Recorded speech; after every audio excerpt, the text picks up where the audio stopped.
Aujourd'hui, on va parler d'offres. Comment créer une offre qui vend? Et non, je ne vais pas te dire de transformer tes caractéristiques en bénéfices ou de mettre une garantie. Ça, c'est secondaire, c'est comme l'enduit à l'extérieur d'une maison. Mais si tes fondations, en revanche, elles ne sont pas solides, comme du béton bien coulé, ben, tout le reste va s'effondrer. Mon nom est Jean-Charles Wyss, je suis un ancien de Google. Et dans cette vidéo, je vais te montrer 4 piliers d'une offre qui vend vraiment et surtout la logique qui est derrière pour que tu puisses bien comprendre et l'appliquer dans ton business. Le premier pilier, c'est qu'est-ce que le marché veut? C'est une question qui est simple mais fondamentale qui demande beaucoup de recherche et d'empathie. Et donc, on va prendre un exemple sur le marché de la perte de poids. Donc, est-ce que tu peux écrire une promesse ou la meilleure offre possible pour ce marché? Et là, tu vas me dire, oh mais c'est vague la perte de poids, quel sous-marché plus précis? Et tu aurais très raison de me demander ça.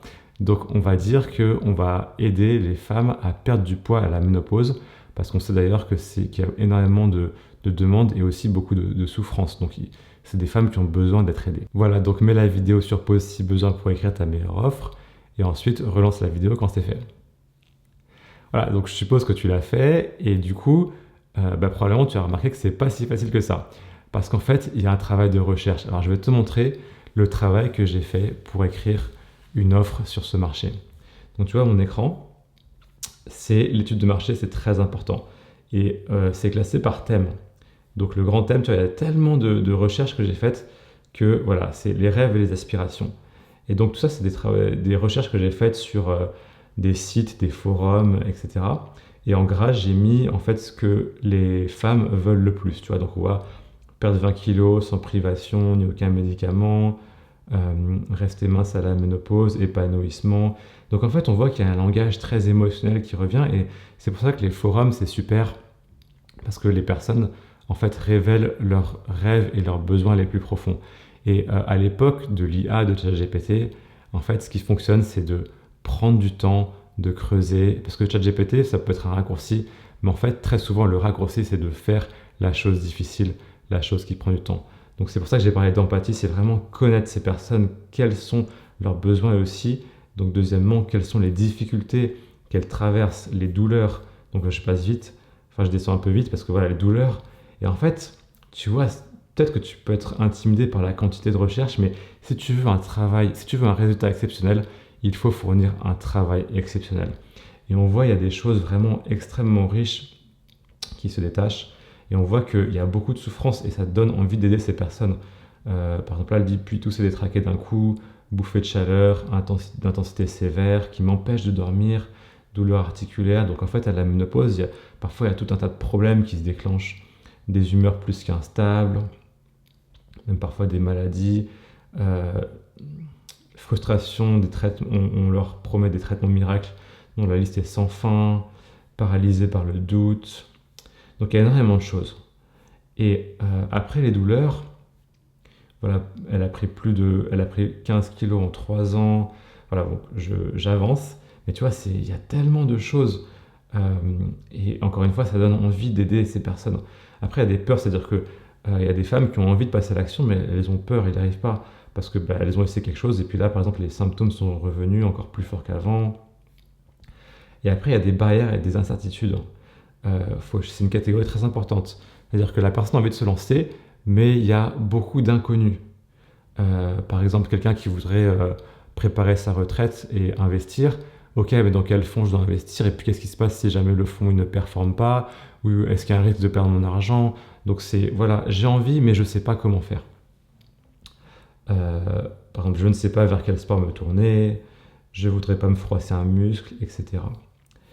Et après, il y a aussi, ça c'est très important, les solutions existantes et les ennemis en commun. Parce qu'en fait, et ça va être le pilier numéro 2 qu'on va voir juste après, mais la personne que tu veux aider, elle a très probablement essayé beaucoup de choses par le passé et ça n'a pas fonctionné. Et donc tu dois répondre à pourquoi est-ce que cette fois, avec toi, ça va fonctionner. Et donc c'est bien de voir tout ce que les personnes sur ce marché ont essayé et ça, tu vas pouvoir expliquer pourquoi ça n'a pas marché avec ces solutions et pourquoi avec la tienne ça va fonctionner. Et donc on voit par exemple qu'elles ont essayé des choses voilà, de l'industrie pharmaceutique, faire du sport régulièrement, manger équilibré, c'est les conseils qu'on voit souvent, mais en fait, ça ne fonctionne plus à la ménopause. Le problème, c'est que ce qui fonctionnait avant, ce qui aidait à perdre du poids avant la ménopause, ne fonctionne plus pendant et après la ménopause. C'est quelque chose qui revient souvent. J'ai testé tous les régimes de ma vie, dans ma vie, les pilules, les sachets, voilà, donc c'est très important de bien rechercher ce que les personnes ont essayé et qui n'a pas fonctionné. Et enfin, une case, les découvertes inattendues. Parce que quand tu vas justement creuser sur un marché, tu vas faire des découvertes et ça va aussi t'aider à comprendre ce que vivent vraiment les personnes sur ce marché. Donc là, par exemple, les femmes ne sont pas toutes égales par rapport à la prise de poids. Ça, c'est aussi quelque chose qui est assez inattendu. Des questions de métabolisme, c'est inattendu. Voilà, c'est des exemples. Et enfin, tu peux mettre tout en bas du vocabulaire, du jargon spécifique à ton secteur pour être sûr que tu comprends vraiment les subtilités de ce qui se passe. Et donc, quand on fait tout ce travail de recherche, ensuite, on peut vraiment comprendre le besoin des personnes quasiment mieux qu'elles ne se comprennent elles-mêmes et définir la meilleure offre possible. Et donc, pour moi, une des offres les meilleures sur ce marché, ce serait comment j'ai perdu 15 kilos en 6 mois, éliminer mes bouffées de chaleur et retrouver toute mon énergie à la ménopause, sans traitement hormonal, sans complément alimentaire, sans régime yo-yo et sans challenge cardio à haute dose. Et là, je l'ai mis à la première personne parce que c'est un secteur qui est sensible à la santé et donc on ne peut pas promettre des résultats et on ne peut surtout pas empiéter sur la médecine. Donc c'est une petite parenthèse pour les coachs dans tout ce qui est santé, nutrition qui regardent cette vidéo. Donc c'est pour ça que il faut mieux le mettre à la première personne parce que c'est les résultats que toi tu as obtenus en tant que coach si tu es une femme qui est passée par ça, mais être très clair que tu ne peux pas garantir des résultats. Mais que si ça a marché pour toi, voilà, tu vas partager ce qui a marché pour toi. Je vais faire la parenthèse. Et du coup, par rapport à ce que j'ai dit, comment ça se compare avec toi, ce que tu avais écrit comme promesse? Tu vois que c'est différent, c'est le jour et la nuit parce que forcément, je t'ai demandé de l'écrire, mais tu ne connaissais pas ce marché. Et en fait, il y a un travail de plusieurs heures avant qui m'a permis de créer cette offre. Mais c'est pour que tu puisses vraiment comprendre comment ça fonctionne. Et donc, sur ton marché à toi, si tu passes du temps dans la recherche, tu vas créer une offre, mais qui va être bien mieux que tout ce que la concurrence fait. Et encore une fois, donc la victoire commence dans la recherche. Alors, on va pas s'arrêter là, on va faire un deuxième exemple pour bien comprendre. Donc, imagine maintenant que tu es une entreprise qui vend des matelas en France par correspondance. Quelle serait la meilleure offre que tu peux écrire? C'est parti, mets la vidéo sur pause, prends quelques minutes et reviens quand tu l'as fait. Alors, je suppose que tu as joué le jeu et donc une des meilleures offres possibles, ce serait le matelas le mieux noté en France, livré gratuitement chez vous avec 100 nuits d'essai. Donc quand tu compares à ce que tu as écrit, probablement tu vois que cette offre, elle est beaucoup plus irrésistible. Donc tu vois la différence, tu sens la puissance d'une offre qui résonne avec les besoins du marché. Et donc quand tu as une offre forte comme ça, en fait tout le reste va être beaucoup plus simple et tes conversions, tes ventes vont exploser. Et donc ça va être beaucoup plus simple d'écrire tes pages de vente, d'écrire tes communications sur les réseaux sociaux, enfin tout va s'aligner. Et c'est ce que j'appelle la fréquence de résonance du marché, parce qu'en fait, il y a un principe en physique qu'il y a une fréquence de stimulation d'un système physique qui va créer une réponse disproportionnée. Donc c'est par exemple quand tu envoies un son avec une fréquence bien particulière, et ça peut briser un verre complètement, alors qu'il n'y a pas de contact solide en quelque sorte. Donc c'est assez impressionnant. Et quand tu sais exactement ce que veut le marché, la réponse, elle va être disproportionnée dans le bon sens. Et donc non seulement toi, ton business, il va être plus prospère, plus solide, et surtout tu vas pouvoir aider beaucoup mieux les personnes sur ton marché parce que tu vas répondre à ce dont elles ont le plus besoin et enfin elles vont avoir la solution à ce problème, à cette douleur qui leur gâche la vie depuis trop longtemps. Maintenant, le deuxième pilier d'une offre qui vend vraiment, c'est le mécanisme unique. Le mécanisme unique répond à la question pourquoi c'est nouveau, pourquoi tu es différent, pourquoi cette fois ça va marcher. Il doit être compréhensible immédiatement et il peut être facilement partagé. Et c'est aussi ce qu'on appelle une grande idée. Alors on va prendre un exemple. Donc moi quand je travaillais chez Google, je commercialisais les solutions Google Cloud. Et en fait, en un mot, Google Cloud, ce sont les outils qu'utilise Google pour innover et qui sont enfin mis à disposition de tout le monde. C'est très court, ça permet de comprendre et il y a un effet waouh. Ah oui, effectivement, Google, c'est une entreprise qui est hyper innovante, qui a développé des technologies pour innover, notamment dans l'intelligence artificielle. Et donc maintenant, vous allez avoir accès à ces mêmes outils. Un autre exemple, chez Salesforce, donc une entreprise aussi dans laquelle j'ai travaillé, en 1999, donc Salesforce, c'était très très innovant. Et donc, la grande idée, c'est, voilà, vous avez un CRM dans votre navigateur web, tout simplement. Il n'y a pas de logiciel à installer, pas de mise à jour. Et en fait, cette idée, le CRM dans le navigateur web, c'est la grande idée justement qui a complètement propulsé la notion de logiciel comme service, de software as a service, SaaS, qui est maintenant la norme en fait. Quasiment tous les outils qu'on utilise, ce sont des SaaS. Votre Google Drive, Dropbox, Notion, tout cela maintenant c'est une norme. Mais en fait ça évolue, une grande idée elle peut évoluer. Et donc aujourd'hui la grande idée de Salesforce, c'est que c'est une plateforme intégrée qui permet de couvrir l'ensemble du parcours client. Alors maintenant tu te demandes peut-être comment trouver une grande idée. Et en fait c'est autant un art qu'une science, ça peut prendre du temps. Mais une fois que tu l'as, tu sais que tu l'as. Et c'est tellement puissant, ça va transformer ton offre et tu vas voir l'effet justement dans les taux de conversion et tu vas aussi voir le aha moment entre guillemets dans les yeux de tes clients et de tes prospects quand tu vas leur en parler.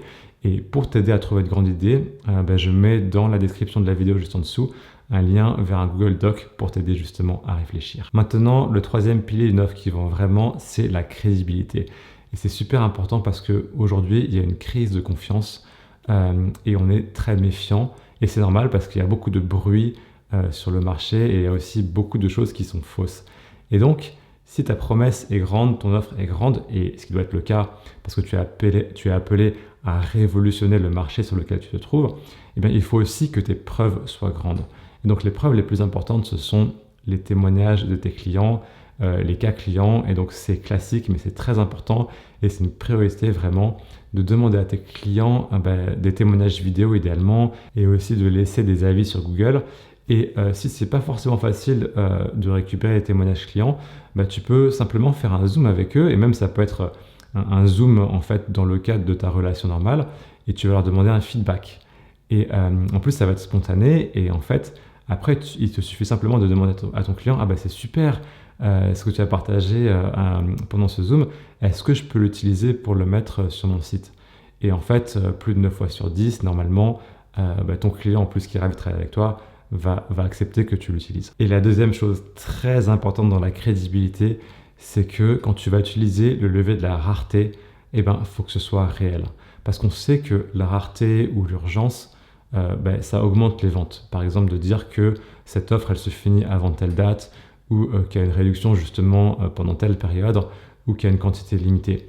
Mais en fait, on sait quand c'est faux. Et en plus, justement, nous, on fait les choses différemment. Et donc, mentir, c'est pas du tout acceptable. Et je pense aussi qu'il faut tout de même utiliser des choses qui fonctionnent.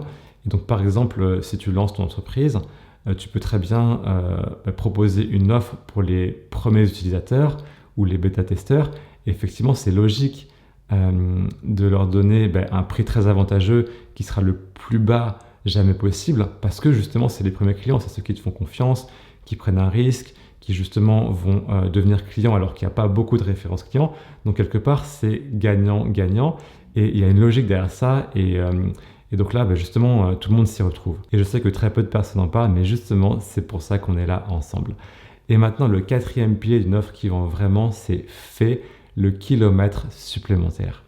Qu'est-ce que ça veut dire? Supposons que je te dise, donne-moi un billet de 10 € et moi, je te donne un billet de 100 €. Est-ce que tu vas le faire? Oui, tu vas le faire tout de suite, c'est évident, parce que tu reçois 10 fois plus que ce que tu as donné. Et en fait, avec ton offre, c'est pareil. Tu vas te donner tellement de valeur et répondre tellement aux besoins de tes prospects qui vont se dire, mais par rapport au prix, mais j'ai 10 fois plus, j'ai 20 fois plus. Et en fait, ils vont pas réfléchir, ils vont pas hésiter parce que justement, tu donnes tellement que ils s'y retrouvent et ils sont très très gagnants. Et donc, ça peut paraître simple, mais c'est un principe qui n'est pas suffisamment respecté. Parce qu'en fait, les gens, ils pensent beaucoup plus à eux-mêmes qu'à leurs clients et aux personnes qui sont appelées à servir.